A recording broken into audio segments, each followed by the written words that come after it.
अहिल्यादेवी होळकर जयंतीनिमित्त नवजात मुलींच्या नावे 1301 रुपयांचे धनादेश कृष्णाई सामाजिक जनकल्याण संस्थेच्या वतीनं राजमाता अहिल्यादेवी होळकर यांच्या 301व्या जयंतीनिमित्त समाजोपयोगी उपक्रम राबवत जयंतीदिनी जन्माला आलेल्या नवजात मुलींच्या नावे 1301 रुपयांचे धनादेश प्रदान करण्यात आले।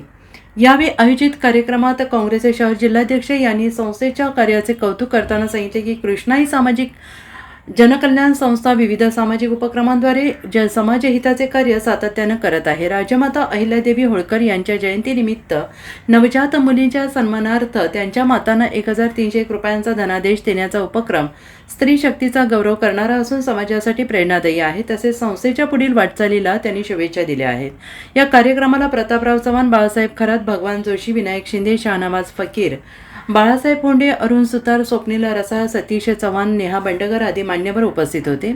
कार्यक्रमाच्या यशस्वी आयोजनासाठी असिस्टंट मेट्रन शोभा माने, वॉर्ड इंचार्ज कविता पवार, समुपदेशक मनीषा सौंदडे तसेच समीर मुजावर यांनी विशेष सहकार्य केले। कार्यक्रमाच्या शेवटी उपस्थितांचे आभार मानण्यात आले।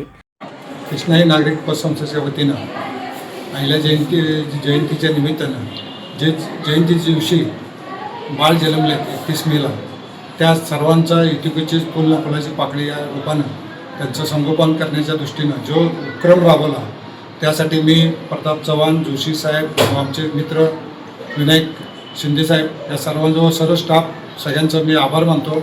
असा उपक्रम कुणीही राबवला नाही की जेणेकरून माता भगिनी ज्या अहिल्याबाई आपल्या जन्मल्या त्या दिवसाचं स्मरण राखून एक चांगल्या आदर्श राजकर्त्या आणि आदर्श विविध मार्गातून तयार होणाऱ्या महिला आणि आपल्या या कन्या ज्या आता जन्मल्या त्यांना प्रोत्साहन मिळवण्यासाठी हे काम सत्य घेतलेलं आहे आणि त्यासाठी त्यांचं मी अभिनंदन करतो, थांबतो। तर जयंतीनिमित्त 301 ह्या वर्षीची जयंती त्यानिमित्त आज कृष्णाई नागरिक सहकारी पतसंस्थेच्या वतीनं सांगली सिव्हिलमध्ये ज्या आज मुली जन्माला आल्या त्यांच्यासाठी ह्या संस्थेनं एक असा कार्यक्रम घेतला किंवा ठरवलं किंवा ज्या मुली जन्माला आल्या त्यांना आपण आपल्या संस्थेच्या मार्फत योग्य धनादेश द्यायचा आणि त्यांचं कौतुक करायचं। आणि त्या अहिल्यादेवींच्या जो कारभार होता किंवा अहिल्यादेवी ज्या माता म्हणून आम्ही त्यांना बोलतो तर ह्या मुलींचं नावसुद्धा अहिल्याच ठेवावं। ह्या गावडे आज मुलीला आम्ही धनादेश दिला गेला तर खरोखर अहिल्यादेवींच्या जयंतीनिमित्त आज कृष्णाई नागरिक पतसंस्थेने जो निर्णय घेतला तो अतिशय चांगला घेतला। एवढं बोलतो, थांबतो। Bureau report, SBN Marathi, Sangli.